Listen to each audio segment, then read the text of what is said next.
Hello!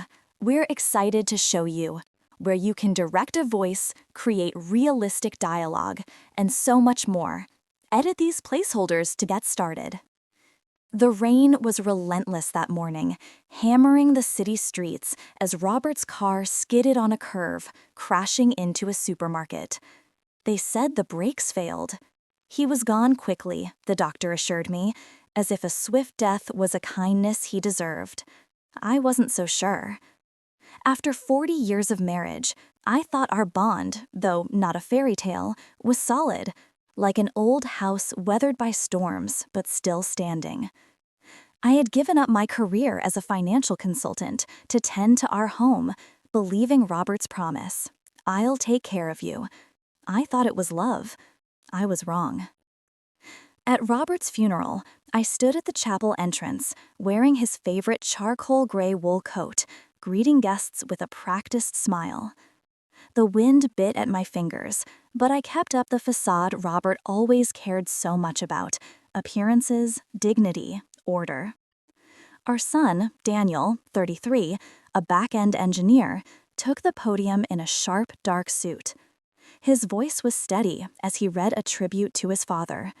Then he paused, his eyes glistening. "There's someone I want to thank," he said, his voice trembling. "Someone who supported my father through his toughest times, Miss Linda Mellister." The room fell silent. I clutched my handbag, my knuckles white, expecting to hear my name. 40 years of sacrifices, hospital nights, quiet dinners, keeping our home perfect, flashed before me. But Daniel's words cut deeper than any blade. Linda Mellister, Robert's former administrative assistant, now a consulting partner at his firm, stood in the front row. Her emerald green coat and flawless makeup framed delicate tears. A murmur rippled through the crowd. "She's sitting so close, like family," someone whispered. I felt the world tilt, the silence in my ears deafening. Then I heard Daniel whisper to Linda, "You're the one who's truly family." My teacup nearly slipped from my hand. That night, alone in our empty house, I sat at the dining table, staring at Robert's untouched chair. His favorite beer still sat in the fridge, bitter as the truth I was beginning to uncover. I pored over old photo albums, seeing a younger Robert, his eyes bright, and me smiling easily. There was my old employee ID from when I worked at his firm. Self-assured, seated second from the right at board meetings. "Quit," he'd said. "I'll handle everything." I had listened, foolishly. Now, the kitchen clock ticked, and I realized my pride, my patience, had been buried with him. "Hello, we're excited to show you." The next morning, at the lawyer's office, the air smelled of ink and old wood. A faded Constitution print hung crookedly on the wall. The lawyer's voice was slow, deliberate.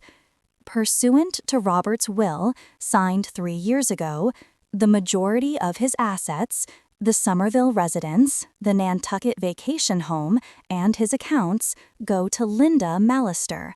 I was stunned, pushed off the stage of my own life. Daniel sat ramrod straight, unsurprised, as if he'd known. "You knew?" I whispered, trembling. He met my eyes, serene. Dad had his reasons. "Reasons?" I choked. What were 40 years of marriage worth? He paused, then said, "Linda understood him. You didn't." I was losing not just my husband, but my son. At home, I searched Robert's closet, his shirts and ties still carrying his scent. In a kitchen drawer, I found a letter from the Nantucket Property Management Company, addressed to Linda, dated 6 years ago. I'd been a guest in that house, never knowing it was hers. I visited our neighbor, Giselle, a sharp-witted widow in her late 70s. "Linda?" she said, eyebrow raised. "She was at those symphonies with Robert. I thought they were an item. She even helped him with Christmas lights one year." I froze. That Christmas, I'd been bedridden, and Robert had lied about a neighborhood boy helping. Giselle stirred her tea. I saw her around 15 years ago when you were caring for your sister. 15 years. I'd balanced our budget, sold my mother's emerald ring for Daniel's tuition, saved Robert's company during a cash crisis. And he'd been building a life with Linda, brick by golden brick, out of my reach. In the basement, I found a box of photos. One showed Robert and Linda at a company event, his hand on her arm, his smile radiant, happier than he'd ever been with me. Daniel, barely 19, stood with them, smiling nervously. A corner of the photo was marked out. I erased it to reveal Robert's handwriting. Our little family will be official one day. Trust shattered inside me, not like glass, but something deeper. That night, I lit a candle and played soft jazz, realizing I'd lived to Robert's rhythm for too long. It was time to dance to my own.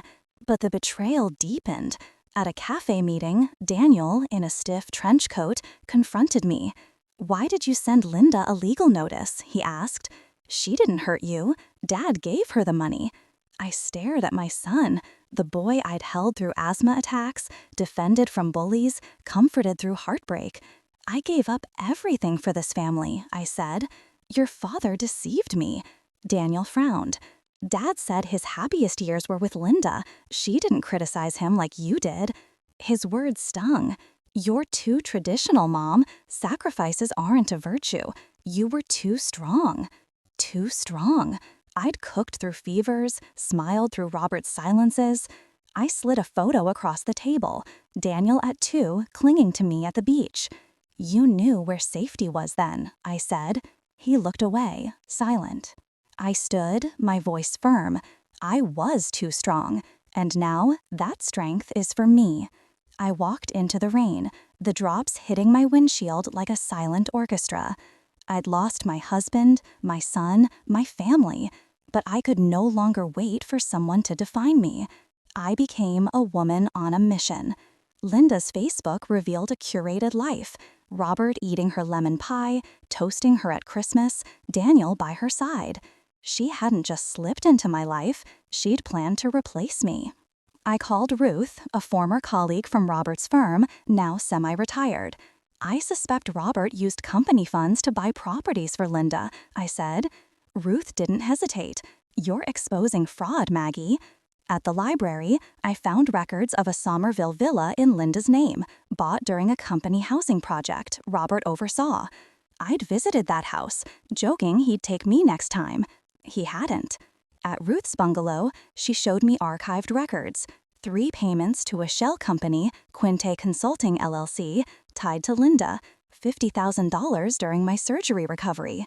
"This lacks justification," Ruth noted. "It's potentially fraud." I hired Michelle Robinson, a no-nonsense lawyer specializing in fraud. "Send me everything," she said. I compiled over 50 documents, photos, letters, Ruth's records, and delivered them to her glass-walled office overlooking Chicago. "I want Linda to pay back every cent," I said. Michelle nodded. "We'll do our best." The next months were a whirlwind. We sued Linda, and the case entangled Robert's firm and estate. Daniel was furious, accusing me of ruining his father's memory. "He was a con man who betrayed us," I told him. He hung up. The courtroom was stark. The judge, a Black woman in her 60s, who seemed to understand my pain. Linda's team claimed the funds were for consulting, producing fake invoices. But Ruth's evidence and the Facebook photos told a different story. I took the stand, recounting 40 years of sacrifices and the betrayal I uncovered. The judge ruled in our favor, ordering Linda to repay over $1 million, including interest. She sold the properties, lost her job, her reputation. I never saw her again. Daniel didn't speak to me for years, but when my father died, he called. At the funeral, we embraced, and slowly we rebuilt. He apologized, admitting he'd clung to an illusion of his father. "Mom," he said, smiling, "when did you get so good at speeches?" I laughed. "I always was. You just weren't listening." That night, I walked past the crabapple tree I'd planted 20 years ago. "It almost died last year," I told friends at a gathering, "but this spring, it bloomed brighter than ever." They chuckled, and I added, Even she knew what's still alive shouldn't be given up on. Alone, I watched the sunset, the wind chime tinkling softly. I took off my heels, hung up my dress, and went to bed. I knew who I was, a